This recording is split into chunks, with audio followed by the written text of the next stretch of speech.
Are you ready to get casual? Grab your favorite adult beverage or combustible plant and join us for our roundtable TTRPG discussion. Oh yeah, it's time for Casual Friday. And now, here are your hosts. What's up? I'm Jim. That's Brad. That's Ryan. I forgot that the intro was going to automatically play, but that's fine. Today's a very special episode of Casual Friday. I'm glad I put that image up to obscure Brad's illicit beverage consumption. All Incredible right. Foley work. I'm so proud of us. Incredible Foley work. I'm Jim. That's Brad. That's Ryan. I think I said that already. But hey, we are going to do the show now where we talk about news happening in the TTRPG industry, and we are here to cover it. So, the first thing we're going to cover is another journalist's work. The Cosmere game is out and it's been reviewed. And what I didn't realize before was that the Mistborn game came out a long time ago. I thought that Mistborn was part of this and that Cosmere was one overarching rule set, and then there would be rules for Mistborn and there would be rules for Stormlight Archive, but no, that's not the case. The Cosmere game specifically refers to Stormlight. This Mistborn thing is kind of misleading. Because Mistborn is a game that came out in like 2010 and has had a few supplements, and they said they're going to be updating its rules to make them compatible. A couple things I wanted to note here. The Cosmere game, it says D20 based ruling system with advantage and disadvantage, but advantage and disadvantage can stack. So 2 stacks of advantage will cancel out 1 stack of disadvantage. Oh, I could see that being chaotic at the table. It says complication dice taken from Genesis. Armor reduces damage taken from Shadow of the Demon Lord. 3 action turns like Pathfinder. Fast turns with Shadow of the Demon Lord. So Cosmere does a fast round, slow round. But if you do slow round, you get all 3 of your actions. If you do fast round, you have to sacrifice 1 of them. Which, I don't know, that might work. I'd like to see it.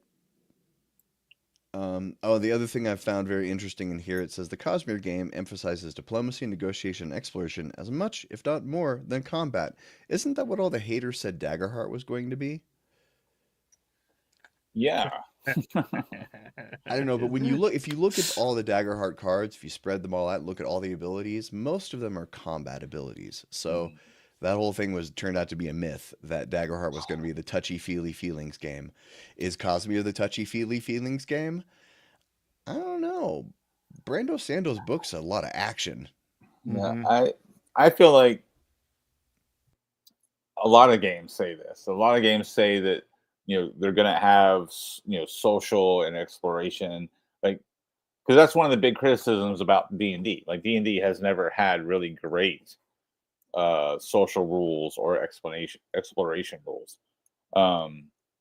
And Coville's game, Draw Steel, their early playtest stuff had social interaction rules that were pretty robust, and a lot of people who playtested it didn't like, and those got trimmed down considerably.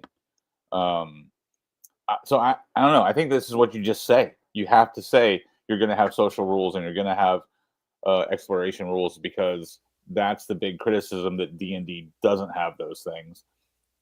So you have to say that you're going to. But when you actually play test it out, you don't need them. Because it's a role-playing game. And we role-play the social stuff, and we role-play the exploration stuff. Yeah, I like a little more robustness in my exploration.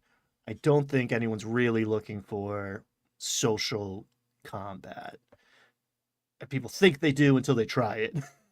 I'm like, I don't want a persuasion skill anymore. Really, right? Like, yeah, you present a convincing argument, the guy's gonna buy it or he's not.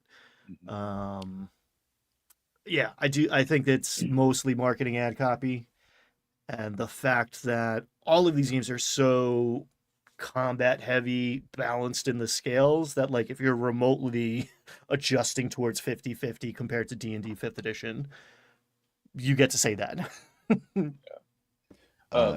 Nacho's not, question is interesting.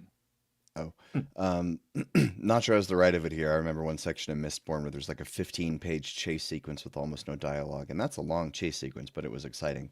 So, go ahead, Brad. Oh, I mean, he asked, "Is Cosmere going to end up being the well, actually, lore players game?" Right?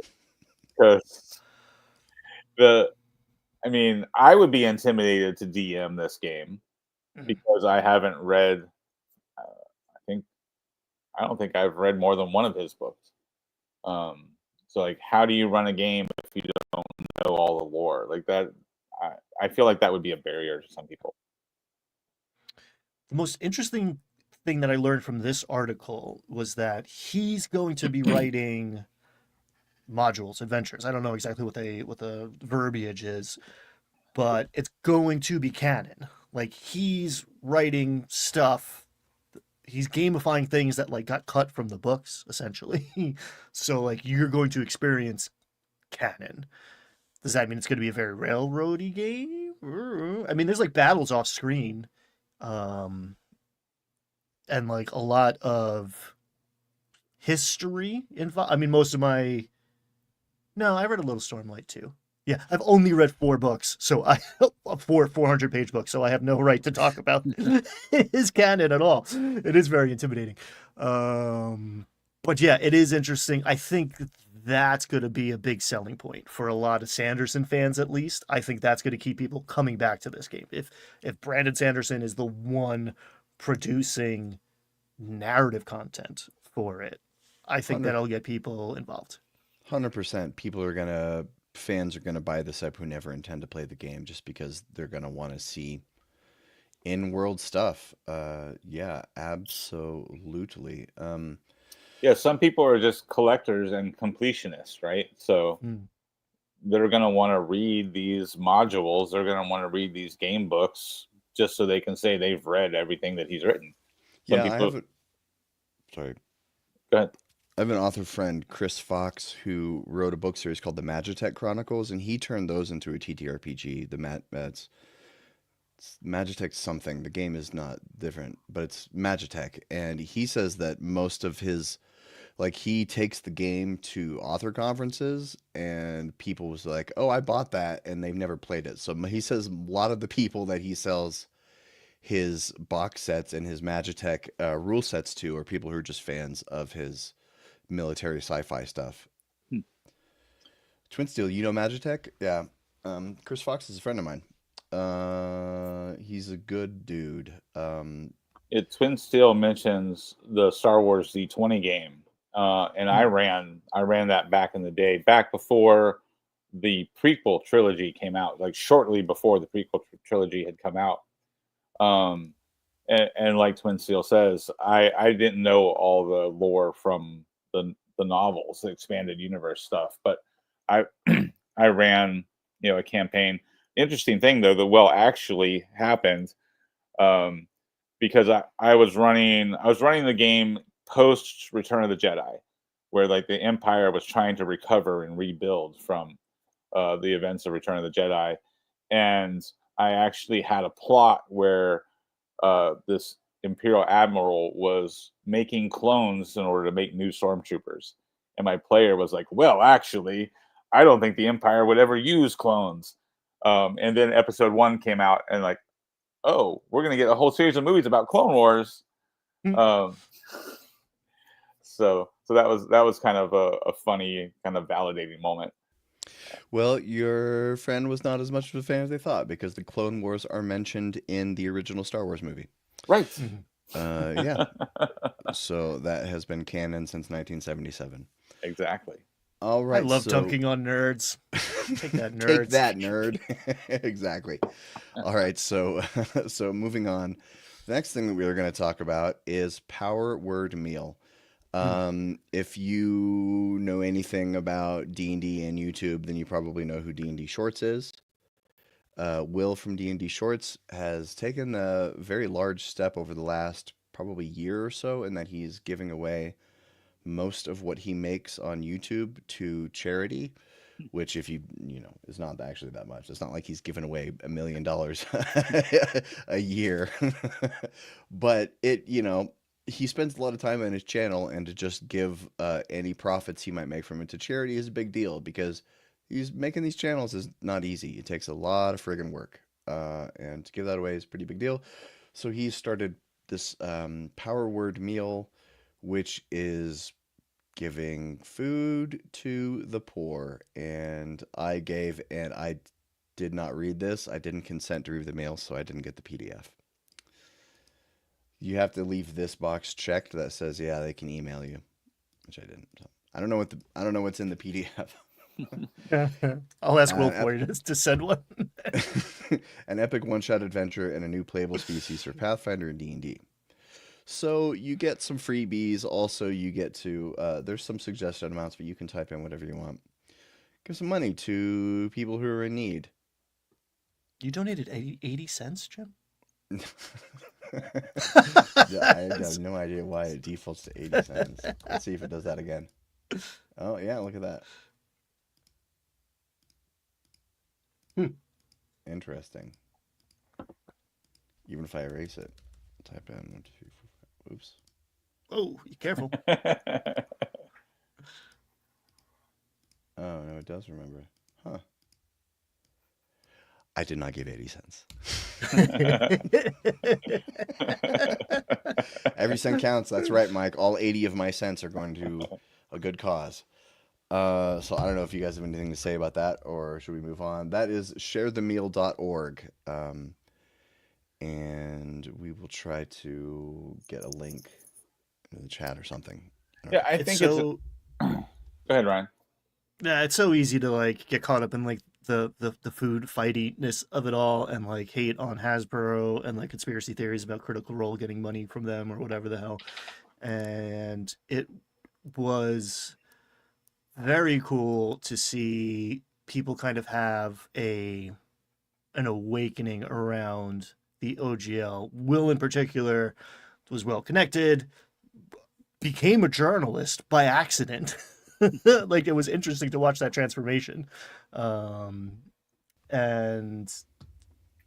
he's navigated very well. I'm going to talk about these things, and I don't necessarily want to profit off of talking about these things, so I guess I'll do charity. And to see that have grown to this, and how awesome this community is. I mean, 25,000 meals is far from nothing. That is an impact that is making the world a better place.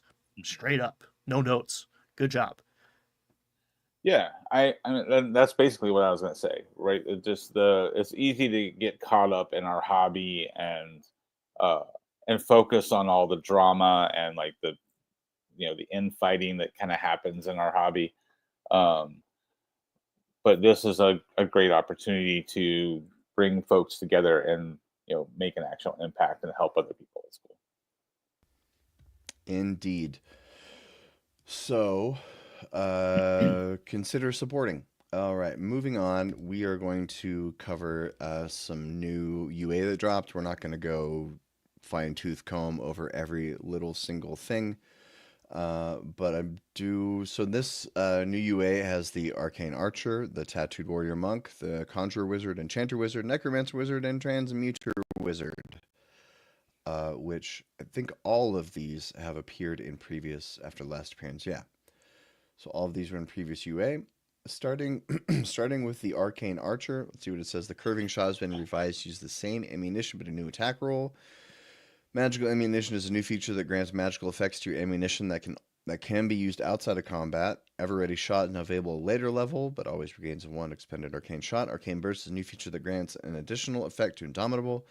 Masterful shots has been redesigned and now allows you to reposition and attack. And I looked at magical ammunition, which I think is pretty cool. So darkening shot lets you cast darkness. Unlocking shot lets you cast knock. And then this vine shot is pretty interesting. That's more of a new feeling kind of thing. Just lets you create a ladder wherever you want. Any thoughts on the Arcane Archer? I'm kind of excited to see them iterate on this. When the Arcane Archer originally came out, was that in Sword Coast? I can't remember. Maybe. Or Xanathar's. I think Xanathar's. Yeah, my daughter tried to play the Arcane Archer, and it was woefully inadequate. I had to do some homebrew to make it, really play well. So I'm glad to see that it's back and that they're doing a better job this go around.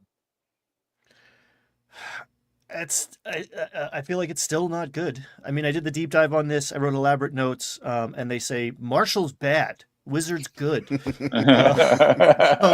Like, why? I don't know. This could be so cool, and it seems like there's so many opportunities. But I feel like we're gonna take these arrows and these tattoos and just make them into magic items that Wizard players are gonna want instead. So it's better. Do you think it's hard to design for the fighter class because the base class is so good that the subclass stuff it's hard to get it to work well? Maybe. I think you have to. I think the way they think about Arcana is that it's int based.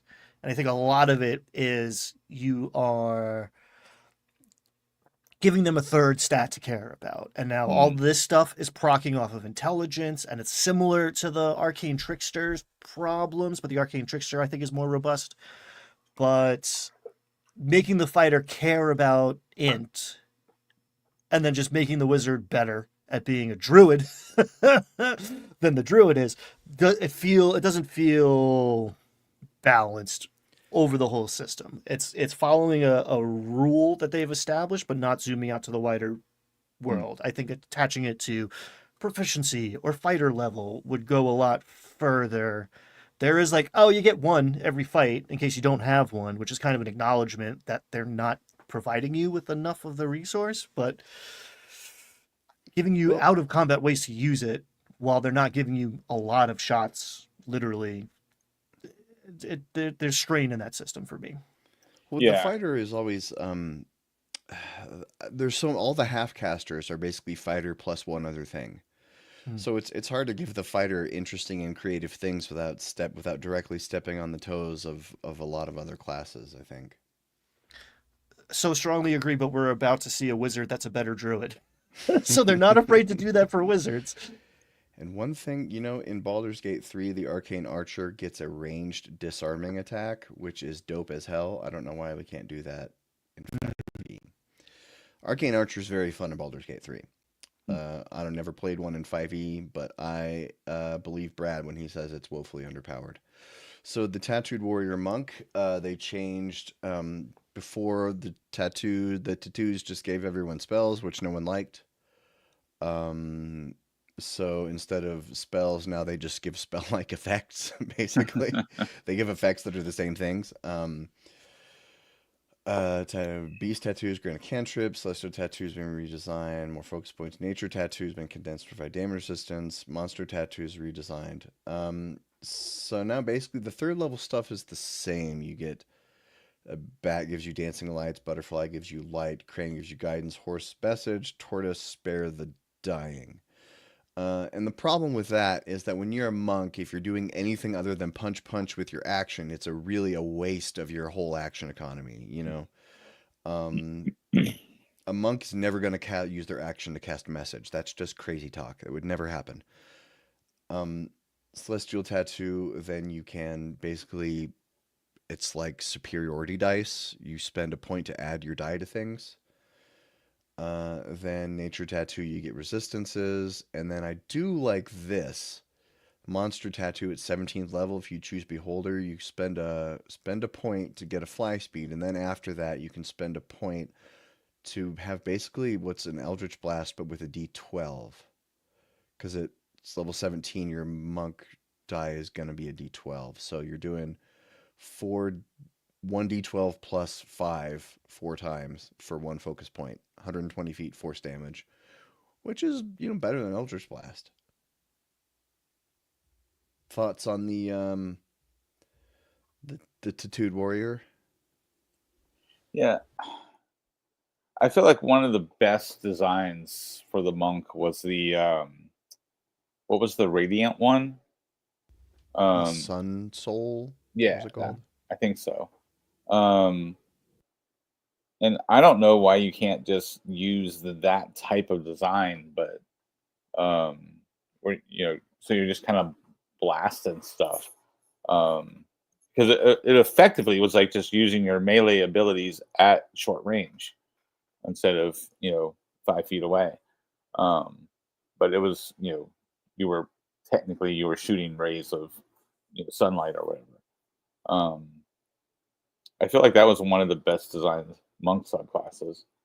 So I don't know why you can't just kind of riff on that and just kind of reflavor that design for different types of tattoos. I don't know. Seems like a lot of these subclasses are designed to monk subclasses are designed to give you ways to side load your way into a ranged monk. But like, do we need a ranged monk? Do we need it? Isn't a ranged monk called a ranger? uh, yeah, I I think that's the whole problem with subclasses is that like once you get more than 4 or 5 of them, you get all that overlap that Ryan was talking about before, and you got a wizard who's a better druid than the druid, and you get um, you know different a warlock who's a better healer than the cleric. It's just I don't know. Um, that might just be a flaw in the whole subclass concept. I think it's the illusion of abundance, right? Like you have so many because that's what they sell to people that like the definition becomes so blurry that like if I describe it to you as like, is this a monk? Is this a ranger? Is this nope? It's a wizard. It's always a wizard.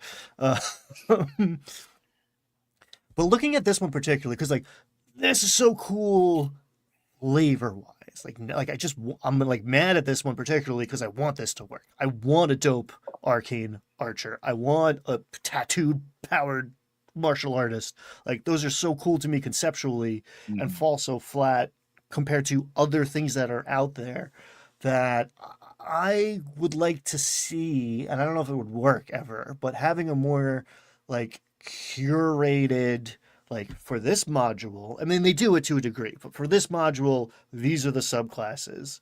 And they'll package things so, like, here's 3 or 4 subclasses for 3 or 4 particular classes. But for having a balance between just like if this is the monk that you run in this adventure, and that is at parity to the wizard that you're running in this particular adventure, people would rebel. Obviously, you're an evil dungeon master if you perform any sort of restriction on any sort of option. I want to play the same dual wielding cat person I've played in every campaign since 1986, and you're a bad person if you don't let me. Okay, fine. But I'm just saying, it could be cool to have a more curated, focused experience some of the time, and that actually Mhm. might make these weaker subclasses a little more in balance. Mhm. But it's Yeah, personal. I had an initial criticism of Shadow Dark when I first saw their zines, and so I was like, "Wow, they are making way too many classes for this game." That was my initial reaction. But then I realized, like, the way Kelsey was putting it together is each zine is like an area of her world, and the 3 classes that you get in the zine are these are the types of warriors or casters that are relevant to this region. So you can, if you want to just do a whole kitchen sink thing as a DM and just tell your players you can use any class from any Shadow Dark supplement, and you have like 2 dozen classes, over a dozen classes to choose from, or but the way it's written is like these classes live in this region of the world. So if you're in the desert, you've got the pit fighter and these other couple of classes to choose from. If you're in this dark forest part of the world, then you have like the witch and this like evil knight kind of thing to choose from, whatever it is. But I think I like her structure in that because it's kind of implied, right? The way Ryan is saying it. Like Shadow doesn't say you have to do it that way, but it's heavily implied by the structure of the zines that that's the intention of, these classes are for this region, so forth and so on. All right, moving on. The Conjurer Wizard. Benign Transportation is now a bonus action. Durable Summons now gives summon creature resistance to multiple damage types. Splintered Summons is a new feature that allows you to summon a second creature with a big asterisk when you cast one of the summoning spells listed. So Benign Transportation, you can teleport 30 feet, int mod times per day, or swap. Then the Durable Summons, blah, blah, blah, temporary hit points, resistant to everything while it has them. Then Splinter's Summon starts off sounding really cool. When you summon any creature that uses a spell slot, you can summon 2 creatures instead, but they each have half the hit points. Still pretty cool, though. I think having 2 creatures last for 1 round versus a creature last for 2 rounds, I guess we could debate the action economy pros and cons of that. Mm-hmm. But I don't know. What do you all think of the Conjurer Wizard? I think that might be interesting design, like making that choice. Like it's kind of a tactical choice to say, I want, 2 creatures that have hit points instead of 1 creature at full hit points, but only have those creatures for a shorter amount of time. I mean, I can't really comment on it without actually having played it at the table, but I think that's an interesting tactical choice to make. In my experience, summoned creatures are often acting more like tanks, which puts the dungeon master in a very awkward position of like, all right, is this enemy, smart enough to be like, well, if I kill that squishy wizard, this illusory dragon thing goes down with him. There's no aggro in D&D, so like the dungeon master has to actively decide to not hit the PCs. So yeah, I don't know. I like options. I like choices. I like cost and benefit. I don't like more things on the table that make turns take longer, especially at high level combat. So that's me. I mean, side note, the players summoning creatures and having too many things to manage at the table. The best way to solve that problem is get your players to DM. Mm-hmm. Well, they've changed that in 5.5 in 2024, right? Most of the summons are like a blob of creatures instead of multiple creatures now. But anybody who's DM'd for a little bit and is used to running multiple creatures can handle having multiple creatures as a player. That's been my experience. So, I mean, maybe you just make a rule at your table that you can't play a summoner until you've DM'd a few sessions. You gotta level up as a player. You gotta get your punch card punched a couple more times. Unlock. I feel like it's a talent. It's like a skill question, and it's also an innate awareness of pacing. Like once you have felt responsibility for keeping things moving and fun and interesting, and actually zooming out to consider everyone at the table as a collective. Like I'm at a stage in my life where like I really only want to play with dungeon masters. I hear that. If you've never run the game, I don't want you at my table anymore. And that really conflicts with the side of me that's like, give me all the new people. I want to bring everybody in. Yeah. Any more thoughts on the Conjurer? Marshall's bad, Wizard's good. There's Ryan dipping again into his extensive notes. So the Enchanter Wizard, Hypnotic Presence, replaces Vexing Movement and has been redesigned to use concentration, freeing up your actions on subsequent turns. It still does give you the vapors. Split Enchantment is available at an earlier level. Instinctive Charm returns and is designed to turn a hit against you and a miss, with the new potential to redirect the attack on a target. Alter Memories returns and has been redesigned to allow Modify Memory to target multiple creatures. I didn't look at this one at all. Is this good or bad? I don't I know. want this one. I want to play it. I don't want it on my table, but I love to play it. Feels a little OP. Hypnotic presence. I think there's a sweet spot there, Ryan, that where like you want a new subclass to excite a player, and the players say, "I want to play it," but you don't want the DM to have that reaction that you just said, like, I don't want somebody to play this at my table, right? That should be the litmus test, right? Show it to a bunch of players. Do they get excited? Show it to a bunch of DMs. Are they not afraid? Those are your two goalposts. Get the ball between them. Skip turn, like so many dungeon masters pull punches to not skip a player character's turn because it sucks. Handing out the ability for players to skip monsters' turns, super appealing to the players. But I don't know. Dungeon masters need to have fun too, or I don't know. You'll have a dungeon master shortage that has made national news time and again somehow. Yeah. All right. So I don't have anything else to add here about this. The Necromancer Wizard. Necromancy spellbook now lets you use Find Familiar to summon a skeleton or zombie, which just seems obvious, right? Yeah. Imagine over the last 4 decades how many Necromancer Wizards have flavored their cat familiar as just a skeleton cat anyway. Undead Thralls is being redesigned to use Animate Dead.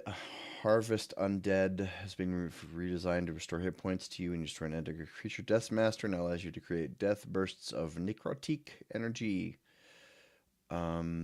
Yeah, so this one gets the gem stamp of approval just because, yeah, obviously you should be able to have a skeleton or a zombie familiar.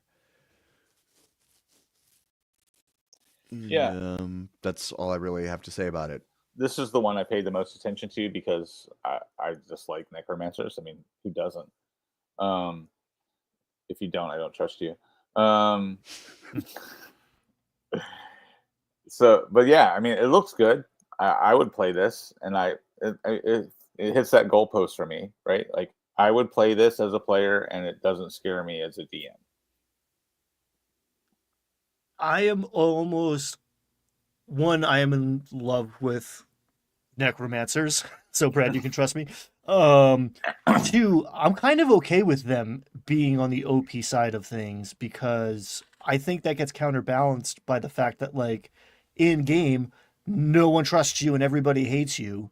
Because like if you just roll into town with your zombie butler, people are going to treat you differently. And that associated cost is always going to be there. So like, yeah, you can make your zombie explode, healing you in the process. Like, yeah, okay, cool. Yeah, I'll give it to you. But like, woo, you're not going to bring him into the tavern without getting some looks. Yeah. I just want to say I'm honored. Ruin Hammer is in the chat. That's exciting for me. I've been following his channel from the beginning. Awesome. Glad to have you here. Hammer. Hey, buddy. Welcome. I think. Oh, and then we have the Transmuter Wizard. Transmuter Stone now gives the bearer prof and Constitution saving throws in addition to another benefit. Can also be used as a spellcasting focus. Wondrous Alteration replaces Wondrous Enhancement and grants benefits to the altar self. Empowered Transmutation replaces Twin Transmutation. Potent Stone now grants additional options for the Transmutation Stone. Shape Changer returns, allowing the Wizard to modify the polymorph spell when casting it on themselves. Master Transmuter now allows you to prevent the stone's destruction by expending a spell slot. And I believe this is the more druid than druid that Ryan was referring to a few minutes ago. What do you guys think about this, Ryan? I'm guessing you have some thoughts. The marshals are bad and the wizards are too good. Yeah, I mean, cool. Like narratively, so cool. I'm here for it. You got a wizard who can transform into anything they want because they got the formula for the Philosopher's Stone finally, and they've been collecting the phosphorus from their pee for the last 3-4 decades. Like, yeah, man, I'm here for it as long as it's commensurate with the rest of the game. But if you're nerfing Moon Druid because you realized it was OP and screwed up everything else at the table. And now you're like, oh, but here, you have a magic rock that lets you turn into anything in the monster manual. I just feel like I can do a lot to balance monsters to players. I can do nothing to balance the PCs. So if someone shows up with a overpowered optimized thing and someone else just started, they're like, Arcane Archer sounds cool because I want to shoot magic arrows. Like, oh man, do I have a lot of work to do to make sure they're having remotely equal amounts of fun? Yeah. Indeed, Mike, it is the truth. There are some ways as a DM you can kind of balance, character classes, right? You can give out magic items to certain players. I mentioned in a previous show where, like, when I first started running, I was so used to previous editions that I wasn't allowing space for short rests, which really nerfed the warlock. So I was actually giving warlocks, better magic items, kind of, subversively, not to look like I was playing favoritism, but I was trying to make the warlock better for the type of game that I was running at the time. But I mean, ultimately, game balance is a red herring, right? Like, I don't know. I don't care that much about game balance, and it's never bothered me as a DM. So, but I mean, from armchair quarterback kind of position, like here on the show, yeah, I want to kind of dissect this and talk about how these designs could be better. But as a DM table and we're rolling dice, you're ad-libbing things, you're making stuff up at the table, and if you're focused on pacing and keeping the session moving, I feel like a lot of those game balance problems go out the window. Indeed. Accurate, but then what would I yell about? So, in conclusion, on the UA, Marshall's bad, Wizards too good. Now, moving on, the next thing that we're going to talk about is I've mentioned a few times on this show that I've been playing in a Dungeon of the Mad Mage campaign for the last almost 4 years, and we are almost done. We ended our last session a little bit early because we had arrived. The DM said the bad guy is on the other side of that door. This is it. And so the next session, the final battle begins. All the monologuing, all the everything begins. But I've put together a little presentation that I'm calling Lessons from a 5e, 5 to 20th level campaign. It's pretty short. I'm not going to bore you with long stories about things that happened, I promise. But so first of all, let me tell you about the PCs I played. The first PC I played was a half-elf monk named Murphy that I played from levels 5 to 9. And early, overpowered, late, underpowered. That is my executive summary on the monk, because at level 5 and 6, even into level 7, Stunning Strike was just blowing apart encounters. It would be pretty common for a fight to be like a wizard in the back and then some goons out front, and my monk had so much movement speed, I could just run around the goons, send that wizard to sleep for 6 seconds, and then just stand there. I'll just wait till the wizard wakes up, and I'll send him back to sleep while the rest of the party kills all the goons. And, eventually the DM started giving the baddies magic resistance and stuff like that. And then by the time everyone else is slinging 4th and 5th level spells, my Stunning Strike, working only half the time, felt very, very underpowered, right? Because if Stunning Strike doesn't work, the monk's not doing enough damage, at least in the 2014 rules, which we were playing with. The monk doesn't do enough damage to make up if Stunning Strike doesn't go off. Then, from levels 9 to 13 and 18 to 20, this is my Halfling Genie Warlock Pinch. If you're wondering why there's 2 pictures over there, I'll explain that in a minute. Pinch was who I would consider to be my main character, and what I learned from playing the Halfling Genie Warlock, you know how people are always like, why do I have 2 spell slots as a Warlock, blah, blah, blah. The key to loving Warlock is accepting that Eldritch Blast is your main tool, and that spell slots are for mobility and utility, not for damage. My favorite thing to do around like level 9, 10, 11, 12 would be as I would cast Far Step, which lets you teleport 60 feet as a bonus action. And then I'm just zipping all around, pew-pewing, Eldritch Blasting. Very fun. If you're trying to use your spell slots for Ray of Enfeeblement and Fireball and stuff, it's not going to work. It's just going to be frustrated. Um, and also, the Genie Warlock has a Genie Vessel, which you can go into, which was an amazing problem solver. Time and time again, we used this to like, everyone would go into my Genie ring. He was a gangster, so he was a pinky ring. We'd go into his pinky ring, and then we'd have a familiar transport us, or we could hide somewhere. Very great.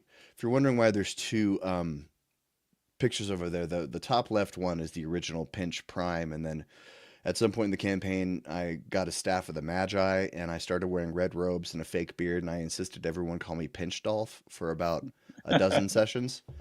Um, and I even tried to infiltrate a mage's college, but I got caught, and I had to escape. I was trying to pretend to be a wizard, but they found me out. Okay, so next... I've also had a warlock character at my table. I wasn't playing them, but in a long-running campaign, a warlock, the bard didn't know the difference between warlock and wizard, and it kind of stuck. Mhm.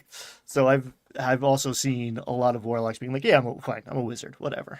Well, and I can second that point because I've got a player who mains warlock. Like 2 out of 3 of his characters are warlocks. We've been playing for years. And yeah, that's exactly how he plays his warlock. Eldritch Blast and Hex are kind of his key damage dealers, and then everything else, like you said, mobility, utility. And he always tries to pick the weirdest utility spells he can and try to get creative with them, and he just loves doing it. It always leads to a cool moment at the table. Yeah. Next, I played a Harengon Echo Knight Fighter just briefly. This was just for just a small number of sessions, named Trip. So you could pull a rabbit out of the hat? Is that? Well, there were bunny jokes galore.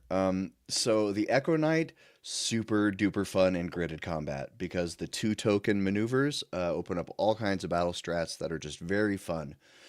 Because you can do things like switch position with your Echo, and attacks can come from either place. You can do really interesting stuff. And in fact, we almost TPK'd because your Echo is immune to all conditions, and that was the only reason our entire party wasn't grappled and dropped into a volcano. Because Echoes are immune to being grappled, so he couldn't be grappled. So then I traded places with him, and then I was outside the problem and was able to, yeah. And also Harengon, A+ species for silly roleplay. So many bunny jokes. But Trip was just a brief. I just wanted to see what it'd be like to try an Echo Knight. Very fun. Very fun. Highly recommend. Then I played Who and Dog, an Owlin Drake Warden Ranger Rogue multiclass. Mostly Ranger, just a couple levels of Rogue. Dog is by Drake Warden, and then Who was the Owlin. And again, 2 tokens, awesome. The tanky large Drake would be my melee person, go in, and then the little ranger is just hiding in the shadows, shooting arrows, with sharpshooter and sneak attack, doing a lot of damage. At level 16, I was doing 70-80 damage per round just with arrows, which is pretty good for a half caster. And the table initially said that the who puns were going to get stale, but they were wrong. It killed every time. Every time. Everyone was sad when I retired Who to bring back Pinch. Actually, Who abandoned the party and stole something from them, but that's not important. They still loved him, even though he stole from the group and abandoned them in the middle of the night. And so in summary, despite this Dungeon of the Mad Mage's adventure as a boring dungeon delve, a fun table can make any campaign fun. And high-level D&D powers sure are fun to unleash, but the slog of Tier 4 play, it just isn't worth it. I much prefer every tier below this one to Tier 4. Yep. Yeah, 100%. I'm glad I didn't have to spend 4 years to prove that. Well, we weren't at 20th level the whole time. Um, I'm amazed. I'm impressed that you had a 4-year long run. That's fantastic. I think 2 years is the longest. Well, I guess not back in AD&D. I had a long run, but that was, we were still in high school and college, so we had lots of free time. But yeah, as an adult, 2 years has been my longest run. Yeah, this is definitely the longest campaign that I've played in. I've run campaigns that were close to this length, but yeah, the longest campaign I've been in with the same core people. We've had like the same 4 people, and then we've had people drift in and out over the years, but it's like the same. The core has been mostly the same since very early on, which is really cool. Mr. Vincent has an interesting question. Are there any games where high level play isn't a slog? 10 level games, in my Right. experience. Yeah. So what is that? Shadow of the Weird Wizard, Shadow Dark, Shadow of the Demon Lord. They're basically the Shadow of the Weird Wizard, Shadow of the Demon Lord, the same game. Is 13th Age only 10 levels? I don't have a ton of experience with 13 Age, other than like watching like Cliff Notes versions of it. OSE, I mean, you can like go on from there, but it's kind of understood. Yeah. Yeah. Uh, It feels like 10 levels is the sweet spot. Like, I don't think games need more than 10 levels. I think that's my answer to that question.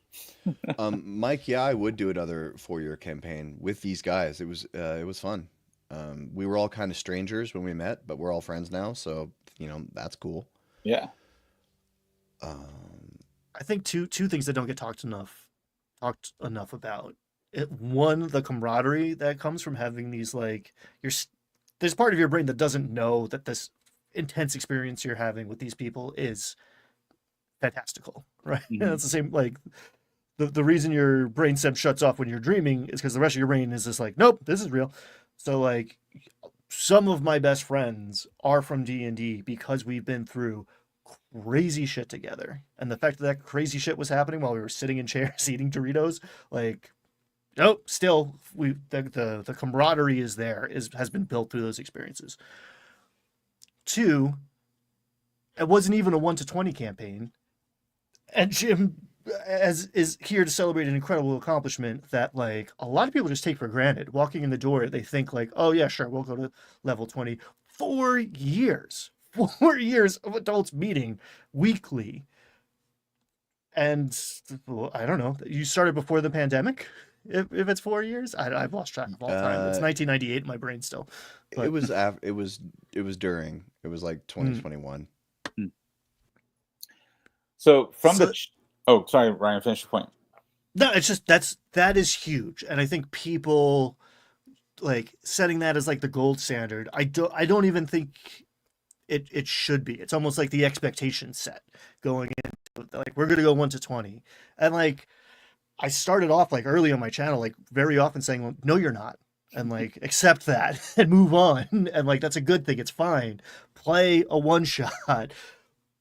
You can do so much more and deal with so much less heartbreak. I've seen so many players that never get to their big backstory character reveal because they were waiting or they were waiting for their stupid 17.3 build that they got from Reddit to come online. You want to play a janky character for 3.5 years to like have your capstone ability come online in the final boss fight? No, stop, guys. 5-6 sessions. End it. Have a good time. And just aspire one day maybe you could be like Jim. Yeah. Well, I have that same level of camaraderie with some of the guys that I've been playing with for the last 4 years, right? But we haven't run a 4-year straight campaign. Like we've done 2-year-long runs and a couple of 6-month runs. But we've been playing. We did a bunch of one shots in there too, and one campaign that didn't get off the ground. But we've been playing together for 4 years. The core group that comes to my table on Thursday night, and so I have that camaraderie with them. But yeah, so you don't necessarily have to go 1 to 20 to have that camaraderie, but just playing with the same people over and over again. A lot of things we talked about, like why RPGs are healthy and good for your brain. right? And good for your social skills that we talked about last week. That's what's so useful about having, a consistent group of people to spend time with every week. Um, yeah. Oh, Nacho, I'll get to your comment in just a second. But one thing, we're this in a 4-year campaign, level 5 to 20 is really grueling. None of us are on our first PC. We're all on PC number 3 or 4. And we had at one point, this is very clever. I like what our dungeon master did is we had a TPK at level 16. Um, uh, just a mess. It was real bad, real ugly. Everyone was upset. It was real ugly. Everyone was mad. We came back with all new PCs, and what he did was instead of just he said, "I want you to make your PCs at level 3. Make your new PCs at level 3."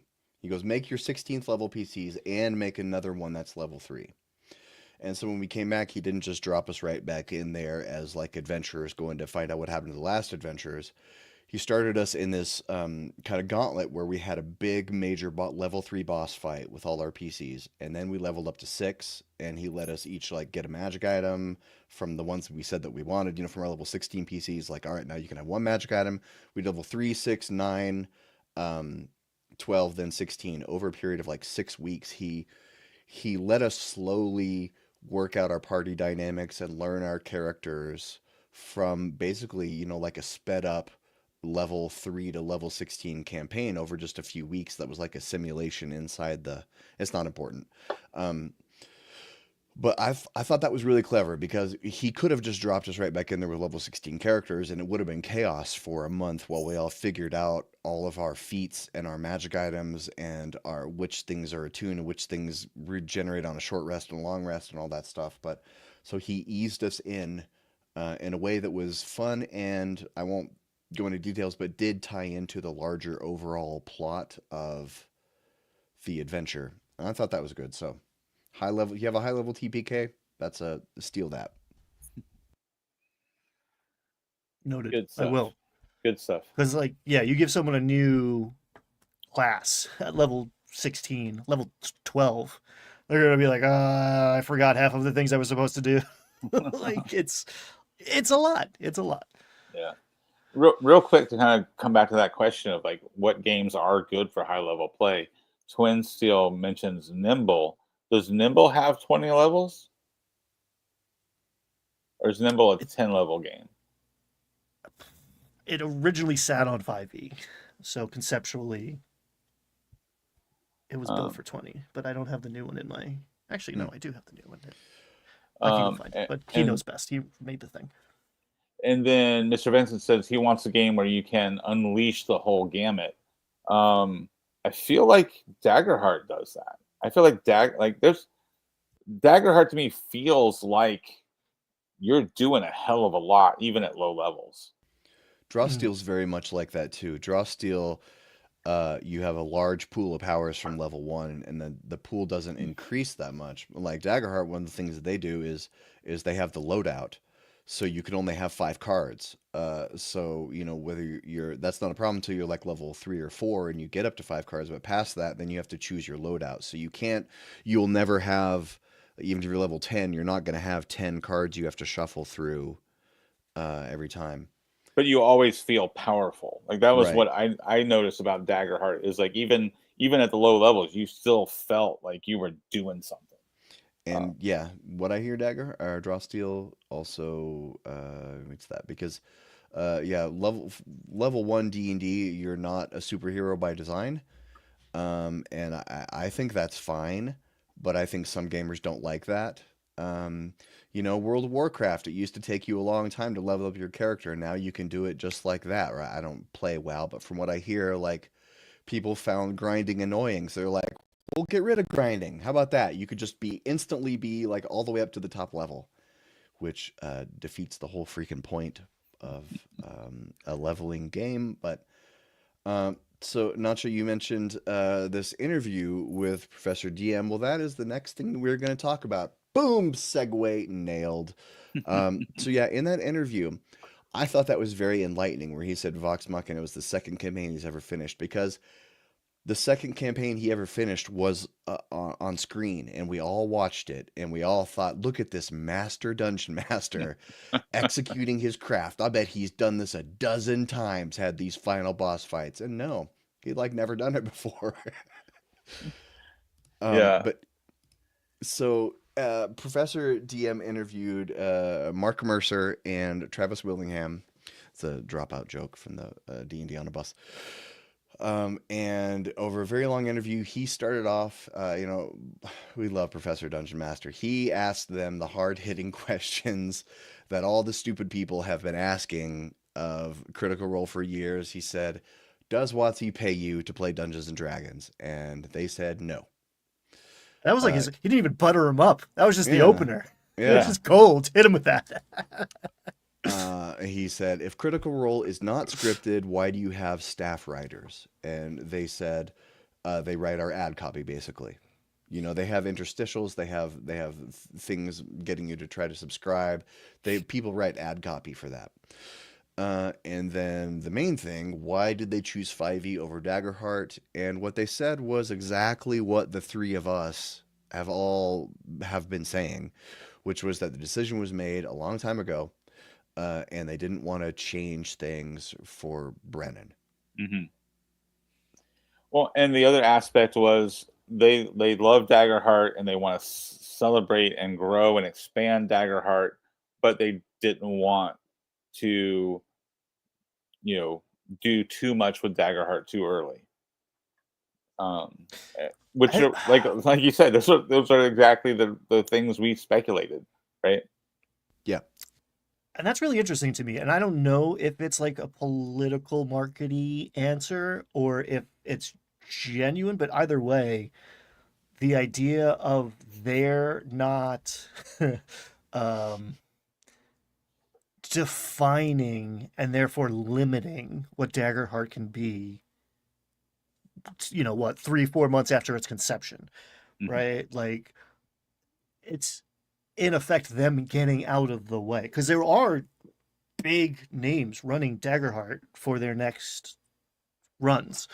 Legends of Adventures is doing a Daggerheart campaign, and if Critical Role was simultaneously or first, you actually might see less freedom for other people, let alone people in the game shop, but like people on your screen, they're getting out of the way and letting other people run with it is actually nice, is admirable. I think it's actually smart creatively for them. And maybe it's not necessarily the best business acumen to make those choices, which they admit in that interview. Like, sure, like I can understand sitting in the stands, like, yeah, maybe it would have been better for the business, but we were mostly considering the 15 people who are going to be playing this game on camera, and their comfort level and their ability to literally perform. So yeah, I thought it was a great interview. There was a spot, I think it was in like the question of like, why do you have writers, or like, is it scripted? And Mercer straight up was like, yeah, I just like, I feel sorry for what other people are dealing with at their tables if that's the way they feel. Like, if they feel like our bananas off the rails, just like improv thing is manufactured, then like, can't imagine what's going on at their table. And like, the perfect answer. Yeah. All tea, no shade. But yeah, I think we said this on camera too. You don't want to sacrifice your best product because it feels like the best thing to do for another product, right? Their best product is Critical Role. That is what put them on the map. What is their cash cow? You don't want to sabotage the success of Critical Role because it's the best thing for Daggerheart, right? Because even though Daggerheart's doing great, it's not making as much money as Critical Role is. Right. And so that was speculation. I'm sure we talked about somewhere on camera, and the many times we discussed it, because I know we've had that conversation. And yeah, that actually makes more business sense to me, right? Right. The ultimate takeaway that we want you to absorb from this is that we were right. That's the important takeaway. If you remember nothing else from this discussion, we were right, and we said so. All right, moving on. The next thing that we do is a little part of the show that we call the catch up, where we tell you to go subscribe to the Landlocked Warlocks YouTube channel. We've got a lot of great stuff on there, a lot of actual plays. Daggerheart actual play. Apparently, I'm hearing Darrington Press has been highlighting certain Daggerheart actual plays on YouTube and blogging about them. Hey, Darrington, we got a 4-part Daggerheart actual play. That's amazing. Did I just cast suggestion? I don't know what I did.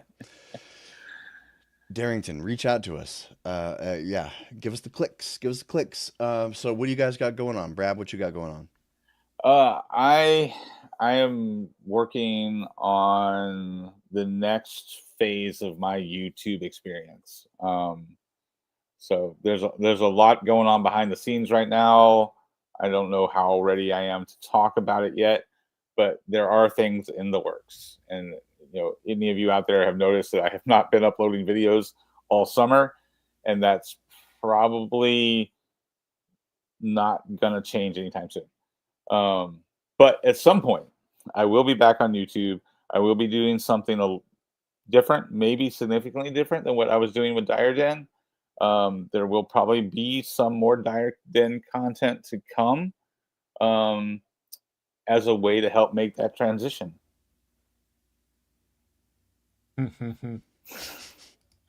He is also making pins. Ryan, what you got going on?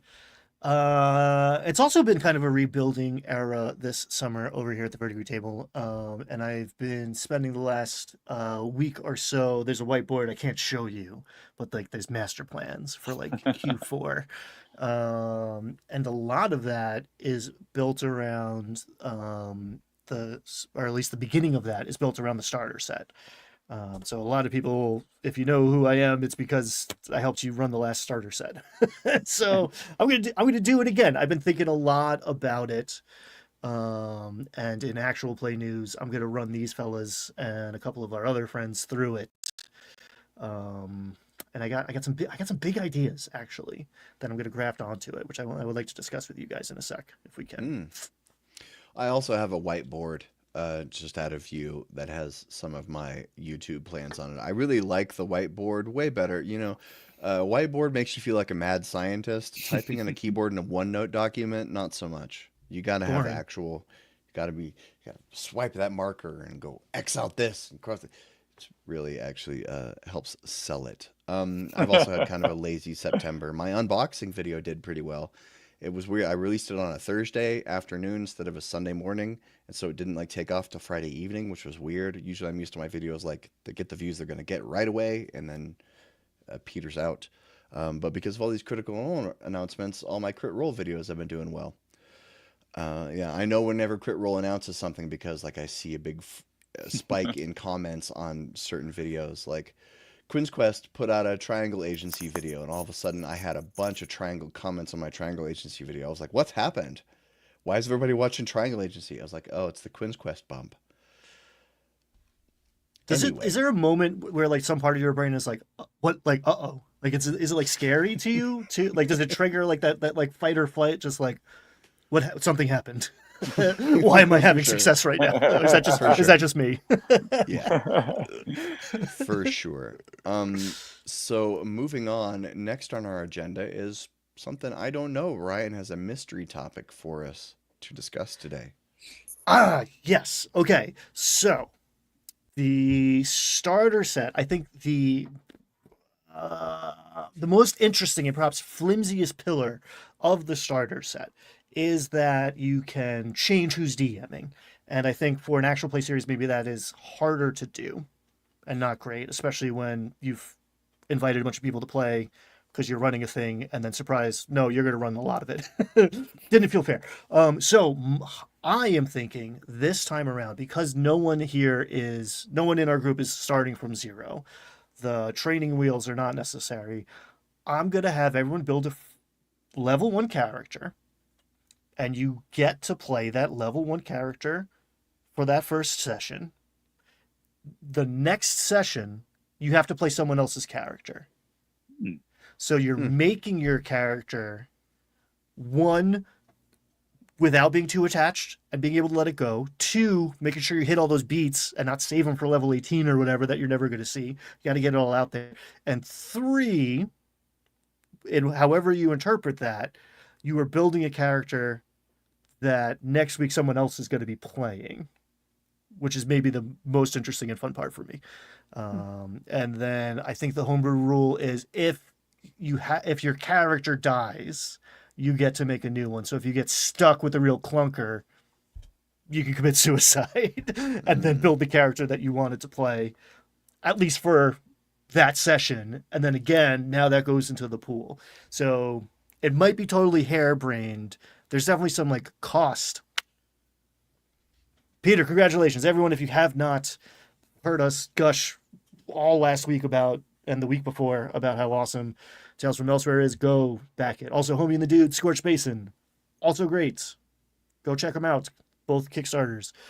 So yeah, is that insane? Is that insane? I'm very careful to like experiment with things before I talk about them on the internet. I'm throwing that out the window today. I thought of this in the shower, and I'm like, that could be cool or awful. And now I open it up to you all to chat. I'm also curious what you have to think. I like about it. I'll do it. Yeah, you like that? Is this something, or is it ridiculous? Well, let me just say thanks to Mr. Vincent for the compliment in the chat. So I'm still trying to figure this out. So this is when we're running, you're gonna run the new box set, and the players are our usual crowd. Yes, Okay. assuming everybody shows up. I think it's going to be a little less marchy because it's the problem with a one-shot club is that sometimes things take longer than a week to finish. So yeah, I can foresee people coming and going over the course of, let's say it's 3 to 5 sessions. Gotcha. And so we basically, after the first session, I could grab Mike's character, Jim could grab my character, right? Stephanie could grab, my character, whatever. Yeah, that could be interesting. Would it be confusing to the audience? Yes. So that's a valid question. The other thing I think, just from a scheduling thing, if Stephanie's there week 1 and she's not there week 2, and somebody else is there instead, then somebody's going to be playing a character they didn't get to see the last time, and I'm worried they might be missing out on the joke for that person. Valid. So we'll force them to sit through the actual play before they play. That will be their prep. Because we are recording it. And okay, so maybe I should preface this by saying that the reason I was considering not running the starter set for us, which I did before it was in my hands, is that it's very bare bones. There is no through line. It's very sandboxy. There's not a lot of meat on the bone. And my initial reaction is that, okay, for experienced players, this might actually be a little disappointing. But after further reflection, I think leaning into that aspect frees you up to do other things. So if this were a more traditional actual play story with like a beginning, middle, and an end, like, yeah, we're sacrificing that by swapping characters, but this without the DM doing a lot of work, which is valid work, right? I think a lot of people are going to do that. And like in my guide, maybe I'll talk about how you maybe do that, but taking it as it is, that's not there from the jump. There is no through line. It's kind of just it's modular to the point where there's not enough connective tissue. So I think that actually frees you up to like, you don't have this grand narrative arc. So what you do have are bits. Well, Joy brings up an interesting point. Are we going to be using the pre-made characters from the box set? Are we making our own characters? So I was going to have you. So you build the characters. The box set doesn't have pre-mades so much as modular Templates. pre-mades. It's a little confusing It's and kind of hard to. template like, right? You take the Yes. fighter card, and use it like a template, and you add other cards to it to just like make it a Yeah. dwarf and make it a cobbler background or whatever. Precisely. Yeah. So also house rule all cobblers. So yeah, I think it's enticing for you to make your own character. As an experienced player, you're not deriving benefits from the ease of use. Like you guys can fire up D&D Beyond to bang out a character and not be confused. And that opens it up to, I don't know, making more interesting characters, right? Like, do you min-max when you know you're going to hand it off to somebody else? Yeah. I mean, it would be a fun experiment. Like, I'm down for it. I'm just wondering if, to make it less confusing to an audience, could we do some sort of like art for each character? Sure. Yeah. I mean, we'll do like tokens. Maybe we need hats. Although the shipping costs of sending hats across the country every week maybe wouldn't work. or colors. I mean, we can just colors. It's just a matter of t-shirt, right? I think this is just the kind of wacky experimentation that the one-page one-shot club was built for. Yeah. And like, I'm open to it being awful. Like, it might be a terrible idea. Yeah, we would have some kind of way to differentiate, and even if it was confusing, maybe that would be part of the fun. There was an episode of NADPod, and I've done this at my own table. Had players switch character sheets, actually at the table, and then when they did this on NADPod, it was very confusing because they went another layer deep, where they switched again, and so it was players playing players playing players, and it didn't make any sense, but it was really fun. I mean, I don't understand what happened while they were role playing that, but it was so silly. It was very fun. And I had a similar experience at my table when I did that. It was like it fell apart after just a couple minutes. People were like, "This is crazy. We got to switch back." But it was fun. While they attempted it, it was mostly people doing, caricatures of each other, making fun of the way other people do their character voices. That's the dream. Is like that episode of Warner Brothers where Bugs Bunny is doing his Donald Duck impression and Donald Duck is doing his Bugs Bunny impression. It's not going to be high art, but maybe we could get it there. I think I said NADPod, but I believe that was on Dungeons and Daddies when they did that. They had a big switch. Also, there's a section on Dungeons and Daddies where they went into some dungeon and decided to play with the original rules. With 1E rules for like a section, and they all died. Well, stay tuned to the Landlocked Warlocks for that and other awesome actual plays coming your way. Unchilled Pity likes the idea.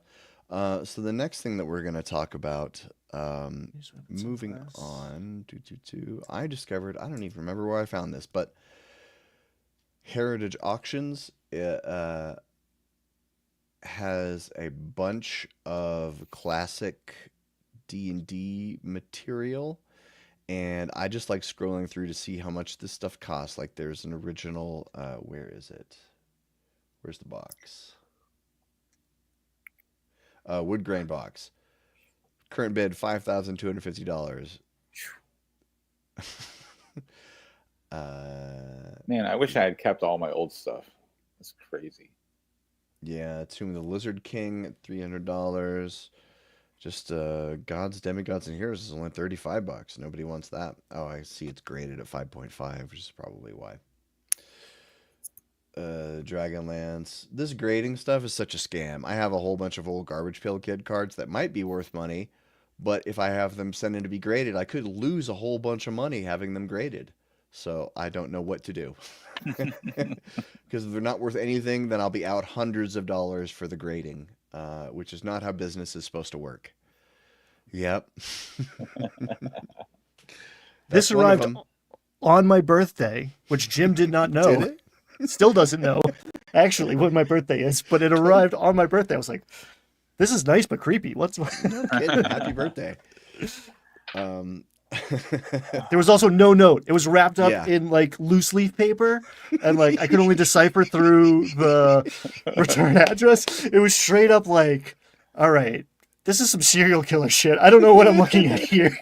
You're just standing in my driveway with a garbage pail gift card, like, someone watching me right now? What's if I had known it was your birthday, Ryan, I would have taken the time to cut out letters from a magazine and write the happy birthday in the kidnapper font. It was better just without any commentary, just like, That's too much. who do I know in Colorado who would do this? I figured I had been talking to you guys about Garbage Pail Kids right before that, so I assumed you. Brad, didn't I send you one? You send me one? I think I may have not have found a Brad. Oh no, did I? I wasn't supposed to share. It's cool. Brad got invited. We didn't. Was this? No, this was not on the air. Brad got invited to a party that we were not invited to, and I was jelly for reasons. Are you talking about the spicy D&D? I think that was on air. I think that was after, but it's a thing that exists in the world. They put it on the internet, so it's not like a secret. But yeah. Brad got invited to the sexy server, and I did not get an invite to the orgy. I don't know if I should take that personally or what.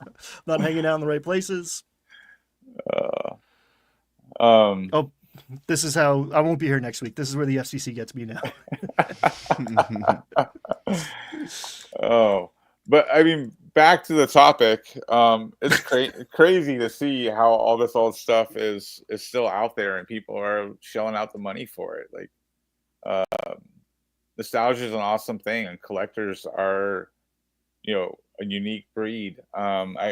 I kind of hate that I went through this, like, I don't know, probably 10-year stage in my life where I was like, I don't need shit. Like, I was very minimalist for a long time, and it's like nothing was sacred to me. I just got rid of shit every time I moved. Yeah, and somewhere in one of those moves, I got rid of all my D&D stuff.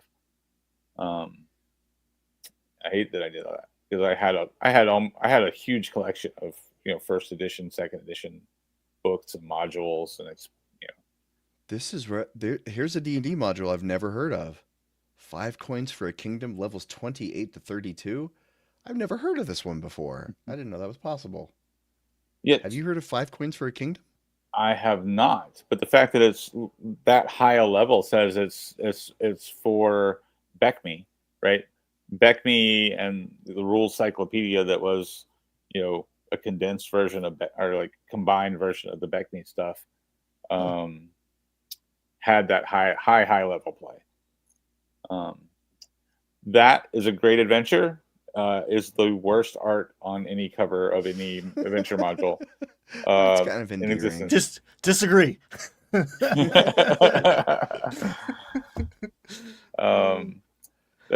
I'm actually, that module, that Assassin's Knot, is in the current sandbox that I'm running. Secret of Bone Hill, Assassin's Knot, and Deep Dwarven Delve are all in the sandbox that I'm currently running. And if anybody's watching this and doesn't have $500 to spend on an old module, the PDF prices are much more reasonable, guys. And a lot of the stuff on Drive-Thru RPG you can get print on demand, and it still looks good. So, moving on, if you don't have that money to spend, the last thing we're going to talk about on the show is I discovered this show on Netflix called Crime Scene Zero. It is a Korean reality game show along the lines of The Devil's Plan. But what The Devil's Plan did for board games, Crime Scene kind of does for role-playing games, because I just tuned this on because I watch a lot of these Korean shows, and then the very first thing it said, this is a role-playing game. They actually describe it in the intro as a role-playing game. It's basically like a reality show crime scene investigation. There's a fake crime, and there's a group of contestants who go around, try to put together the clues, etc. So it's like Werewolf, but everyone is playing a role. So each person was like in the first one, there's a dead body, and it was like, oh, I was the victim's doctor, and I was on my way here to make a house call. That's my alibi. And the other person is like the victim's boyfriend. Then there's the victim. Then there's like the janitor who works in the building. And so these just regular people are playing these roles. And I don't know if this has happened on TV before. Am I missing something obvious? I've never seen anything like this before. They're basically like LARPing Yeah. a game like- of Clue.